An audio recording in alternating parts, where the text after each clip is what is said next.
faithfully delivering value and interpreting great global books. Hi, this is Sally with the Book Talk. Today I'm introducing a novel called Dark Street. Its author is the 21st Nobel Prize in Literature winner French writer Patrick Modiano. In April 1997, the biggest news in the domestic literary world was the untimely death of the highly regarded writer Wang Xiaobo.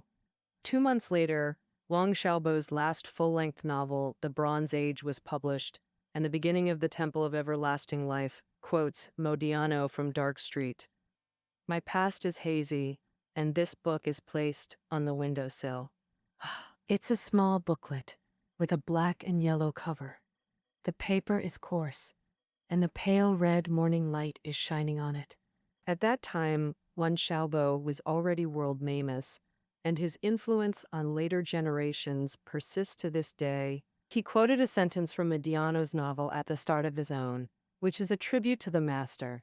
So now and earlier in an article titled The Art of the Novel, this admiration was expressed even more directly. He said, "The highest achievements in modern fiction are Calvino, Yersenar, Genter Grass, and Modiano, and Modiano's name became familiar in China through Long Xiaobo's influence. In fact, in France, Modiano became famous overnight after publishing his debut novel, Place de l'Étoile, in 1968. In 1972, he won the Grand Prix du Roman de l'Académie Française for The Ring of Thieves. Then in 1978, he won the Prix Goncourt, France's most important literary prize, for Dark Street. In 1996, he was awarded the Grand Prix National des Lettres, and in 2010 and 2012, he also received the Prix de l'Académie Française, the Prix Mondial Sino del Duca, and the Austrian State Prize for European Literature. Of course, the most recent award was the 2014 Nobel Prize in Literature.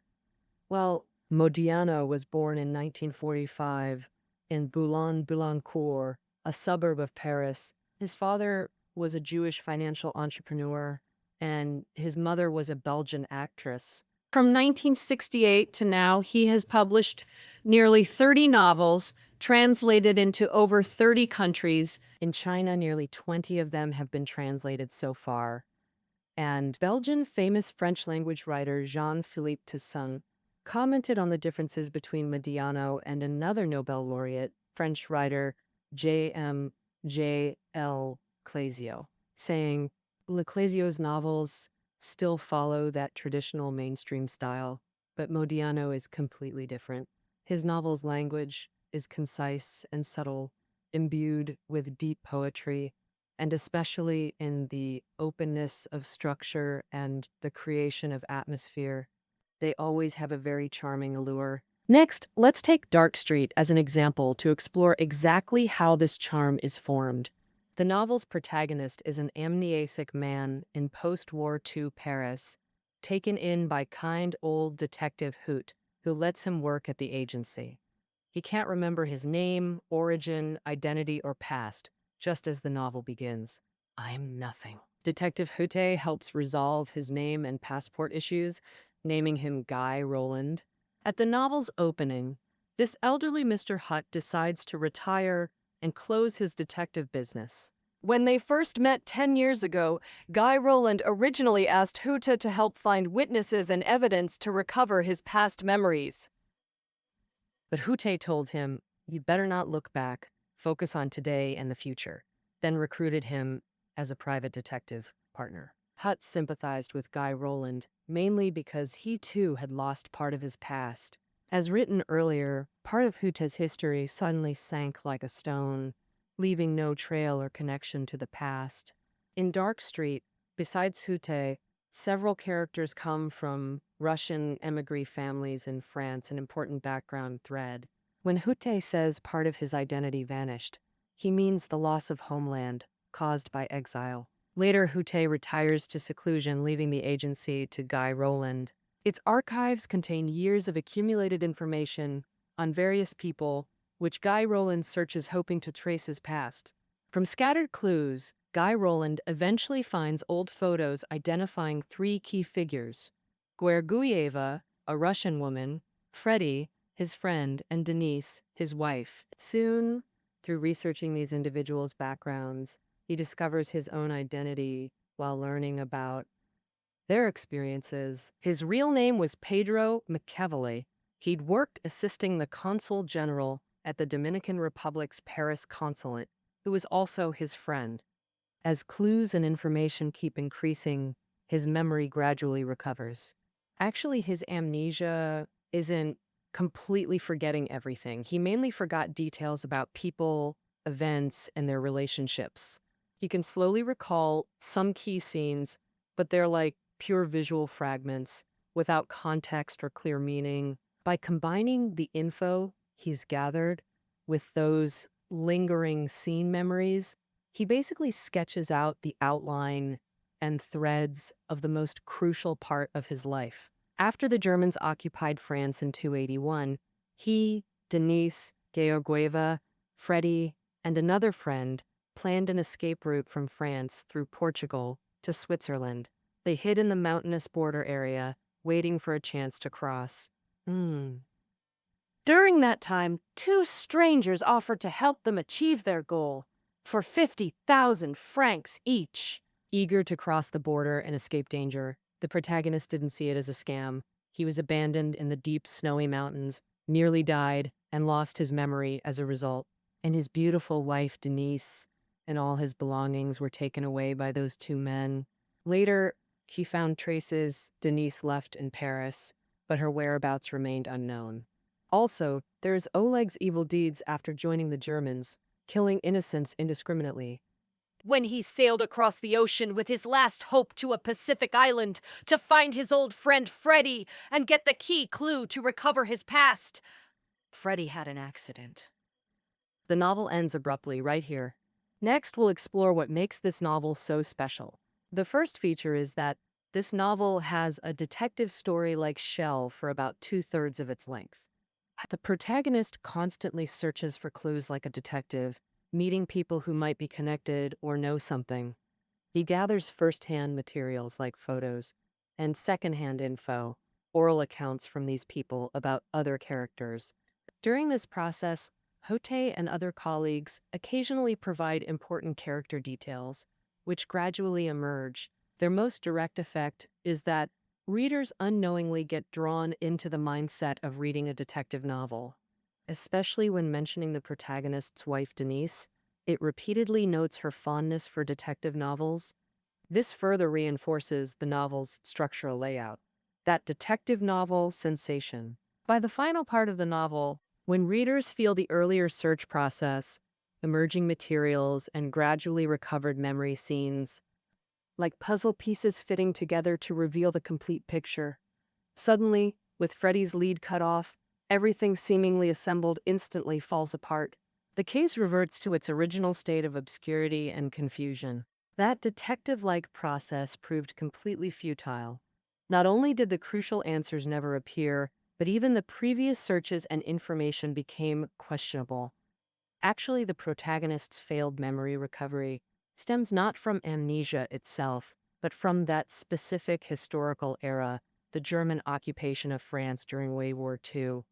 The collapse of his environment and relationships meant the world holding those memories was irrecoverable. In other words, he lost not just his memories, but his entire world.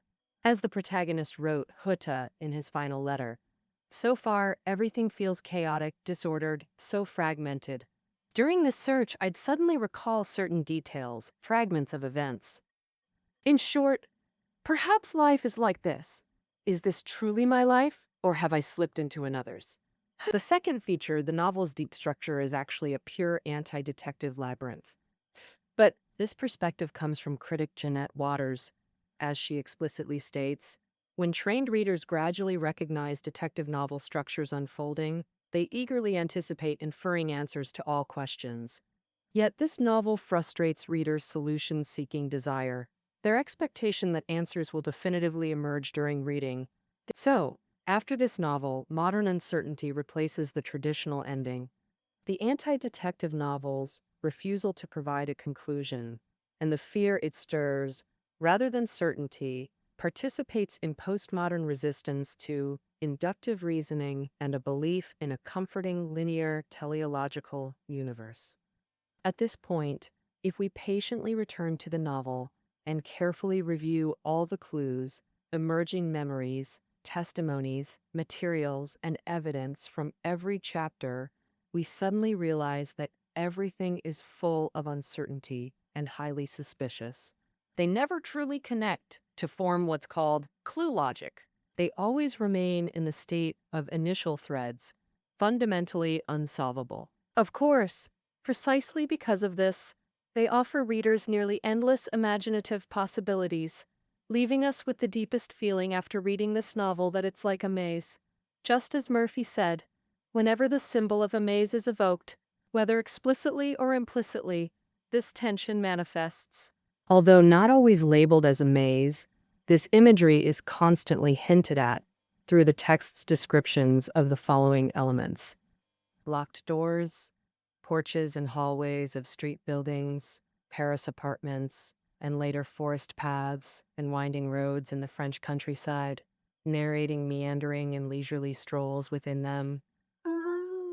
For example, there's a passage in the novel where the protagonist, mistakenly thinking he might be Freddy, enters the maze-like forest planted by Freddy's grandfather. The passage is written as follows. We enter the maze from a side entrance, stooping through an arch of green branches and leaves.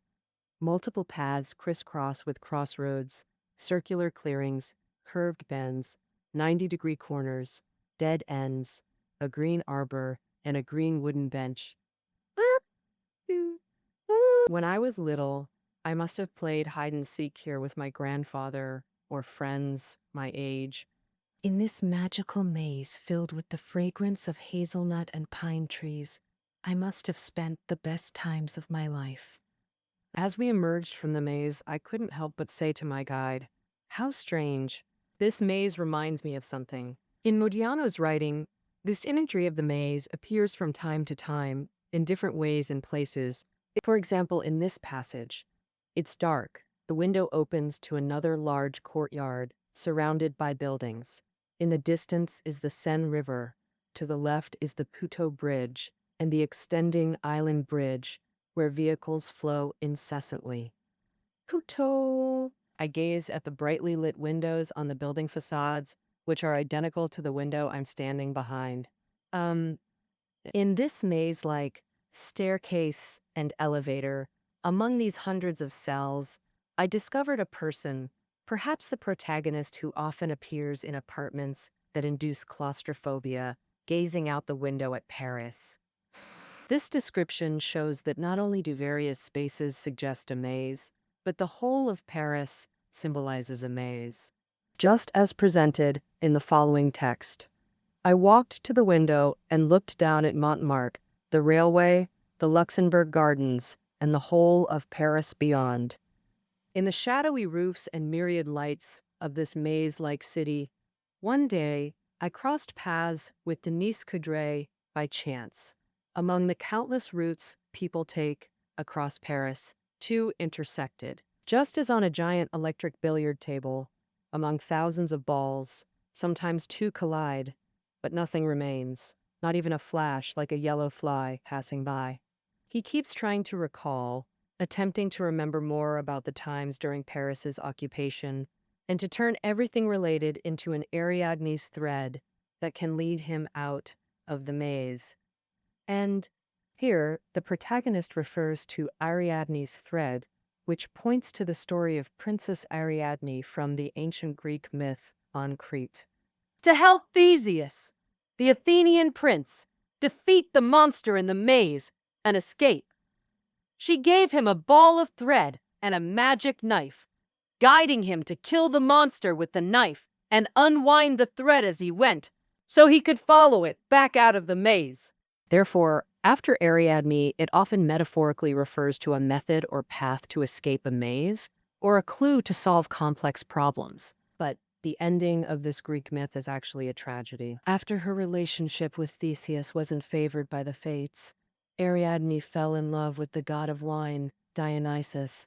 However, Ariadne was only mortal. And one day, she departed forever from the god of wine. The wine god holds Ariadne's crown, once worn by her, in deep sorrow. This means that when the novel's protagonist seeks Ariadne's thread to escape the maze, he might realize it's tied to unblessed love and mortal tragedy. Even with the thread, fate can't be avoided. The third characteristic of this novel is the correspondence between fragmented world memories and the beauty of concise, poetic style. In Dark Street, Modiano's writing is very concise.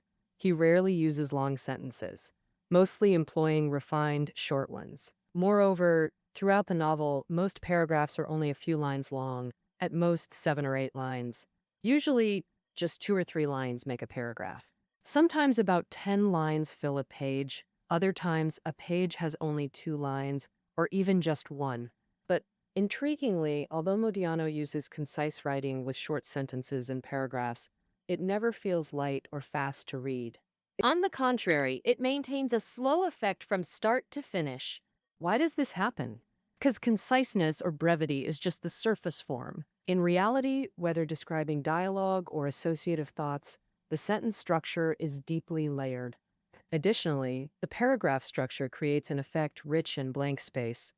Ultimately, Modiano's aim isn't to tell a good story, but to craft a deep, subtle atmosphere, opening a purely imaginative narrative space. For example, let's read a passage. Everyone experienced it in the book. It's only 9 lines. It was Denise's birthday, a winter night. Snow in Paris turned to slush. People crowded into subway entrances or hurried along. The shop windows at Porte Saint-Honoré were brightly lit. Christmas was approaching. I entered a jewelry store, and the jeweler's face reappeared in my mind. He had a beard, wore glasses with slightly tinted lenses. I bought Denise a ring and left the store. The snow was still falling. I worried Denise wouldn't come to the appointment. For the first time, I thought that in this city, among these rushing figures, we might never see each other again. I can't remember if my name that night was Jimmy, Pedro Stern, or McEvoy. As we read through this passage, we find the overall tone is both concise and very slow. Whether it's scene descriptions, narration, or inner thoughts, they're almost all in flashback. Yet between the lines, there's always a subtle hint of poetry. We could even say that if we broke it into more lines, this passage would become a truly good poem. Its beauty seems both self-evident and indescribable, worth savoring again and again. Moreover, no matter how much you savor it, it never exhausts its meaning. Modiano's writing always feels understated, often achieving its effect with just a few strokes, deeply touching the heart in an unassuming way, like in the following passage. That evening, I sat at a table in the bar and grocery store Hute had taken me to. Located on Boulevard Ney, facing the agency, with a counter and shelves stocked with imported goods, tea, Arabic sweets, and rose jam. At the Baltic Flyer, the regulars were former racehorses and jockeys who gathered to reminisce, passing around dog-eared photos of horses long since dismembered. The preceding text seems casual and matter of fact. Only when the last sentence, photos of horses long since dismembered, appears and abruptly stops, does the reader suddenly realize the brutal truth it implies. What's dismembered isn't just the horses in the photos, but also people's memories, histories, relationships, even the entire associated world, all long dismembered. Finally, let's read another passage from the novel. As the conclusion to our interpretation of Dark Street, this passage reads, "Where the strange people passed, only a whisk of vapor remained, vanishing instantly." Heta and I often talked about these vanished people who one day emerged suddenly from the void, flashed a few beams of light, then returned to the void. Beauties, queens, gigolos, social butterflies. Among them, most, even in life, had no more substance than steam that never condenses. Hade gave me an example of a man he called the beach man, who spent 40 years of his life on beaches or by swimming pools, chatting warmly with vacationers and wealthy idlers. In the corners or backgrounds of thousands of vacation photos, He appears in a swimsuit among cheerful crowds, but no one could recall his name. No one knew why he was there, and no one noticed when one day he vanished from the photos. I didn't dare tell Hutta, but I believe this beach man is me, and even if I admitted it to him, he wouldn't be surprised. Hutta repeatedly said, "Actually, we are all beach people." I quote his exact words. Sand only preserves our footprints for a few seconds. In this passage, Modiano introduces the concept of the beach man. Whether it's the novel's protagonist, old Mr. Hutt, or those Russian exiles in Paris, Latin Americans, or beach people, they all precisely summarize that rootless life, situation, and vague existence. But even in our society today, isn't this situation very easy to happen? Especially in major cities like Beijing, Shanghai, Guangzhou, Shenzhen. Even if we just look over 3 to 5 years, we'll find many beach people who suddenly appear one day and then vanish. Hutt is right. Actually, we are all beach people. And in a sense, this is the most fundamental fate of modern people, especially contemporary individuals, destined to constantly experience the blurring loss of individual existence. And concepts like disappointment, leaving home, or rootless wandering are merely manifestations of this fate. All right, that concludes our interpretation of Dark Street. The show transcript is below the audio. See you next time.